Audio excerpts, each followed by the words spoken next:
Lumitaw ang isang halimaw sa city at nagsimulang gumawa ng kalituhan habang tinatalo niya ang Lightning Max at Smileman. Sinabi ng isang reporter kung ano ang nangyari at pagkatapos ay biglang naputol ang ulat at isang kalbong lalaki na nagngangalang Saitama ang nagpasyang umalis. Habang papatayin ng halimaw ang isang batang babae, isang papasok na Saitama ang dumating at iniligtas siya. Ipinakilala ng halimaw ang sarili bilang vaccine man at sinasabing umiral ito upang lipulin ang sangkatauhan dahil sa kanilang polusyon sa Earth. Pagkatapos ay binago ng vaccine man ang kanyang sarili sa isang higanteng monstrosity at sinisira siya ni Saitama sa isang suntok. Matapos mapatay ng isang suntok ang halimaw, napasigaw si Saitama sa pagkadismaya.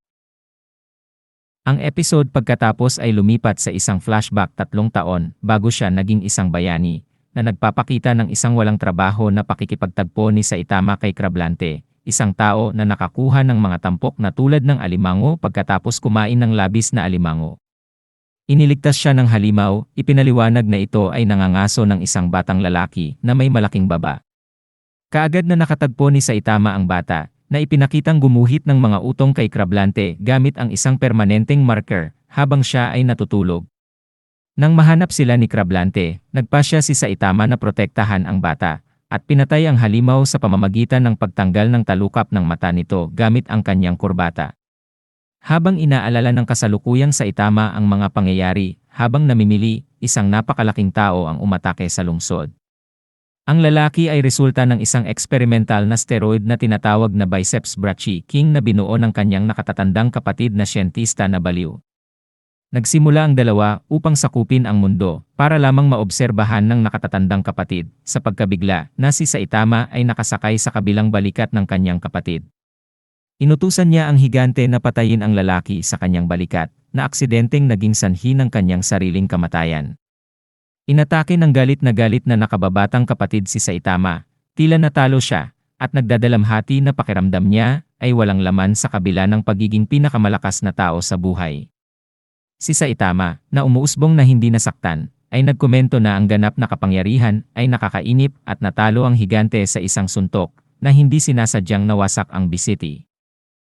Matapos talunin ang higante, umuwi siya sa gabi nang mapansin siya ng isang mahiwagang nilalang na nagpapakitang siya ay Super Custom WO649 ZMK-I.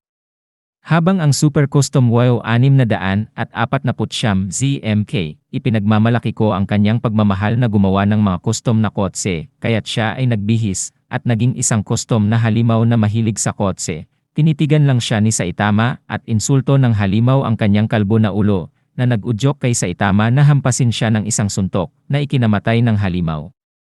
Kinabukasan, nagising siya na nasa gitna ng isang pagsalakay sa ibabaw ng overpopulated na mga tao sa ilalim ng lupa, na nilipol na ang 70% ng sangkatauhan. Nagulat sa kanilang lakas, itinuring niya silang karapat-dapat na mga kalaban, at nakikibahagi sa isang malakas na labanan. Sa sandaling natalo na niya ang napakaraming bilang sa kanila, at lalabanan na niya ang hari sa ilalim ng lupa, nagising siya upang matuklasan na isa lamang itong panaginip. Sa paghahanap ng aktwal na pagsalakay ng mga subterranean sa labas, nadismaya siya nang mabilis silang sumuko pagkatapos niyang madaling talunin ang kanilang hari at nagpakita sila ng puting bandila na nagsasabing, paumanhin tungkol iyan. Sa labas ng city, si Genos na unang ipinakitang nakatayo sa larangan ng mga nabubulok na bangkay ng baka, ay tumalikod at nagsimulang maglakad patungo sa lungsod. Habang dinidiligan ni Saitama ang kanyang cactus, inanunsyo ng TV na ang kamakailang napakalaking kuyog ng lamok ay patungo sa city, kung saan siya nakatira. Sinusubukan niyang pumatay ng lamok, ngunit nabigo sa bawat pagkakataon. Sa abandonadong lungsod, isang magnanakaw na sinasamantala ang sitwasyon. Ang kanyang dugo ay pinatuyo ng mga lamok na kinokontrol ng Mosquito Girl. Nakipaglaban siya kay Genos, na bilang isang cyborg ay hindi apektado ng kuyog, bawat isa ay kumukuha ng isang paa mula sa isa. Pagkatapos ay nagpapalakas siya sa pamamagitan ng pag-ubos ng dugo na natipon ng kanyang kuyog mula sa mga hayop sa nakapalibot na ilang.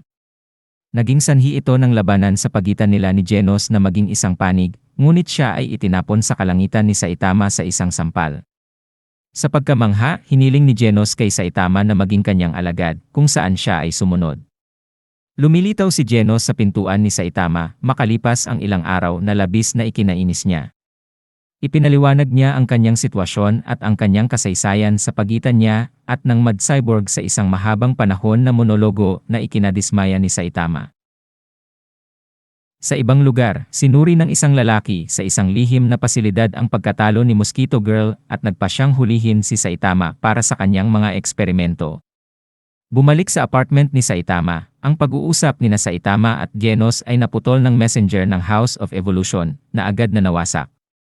Nakulong si Saitama sa ilalim ng lupa habang si Genos ay nakaharap laban sa Armored Gorilla, isa pang cyborg, bagaman nakatakas si Saitama.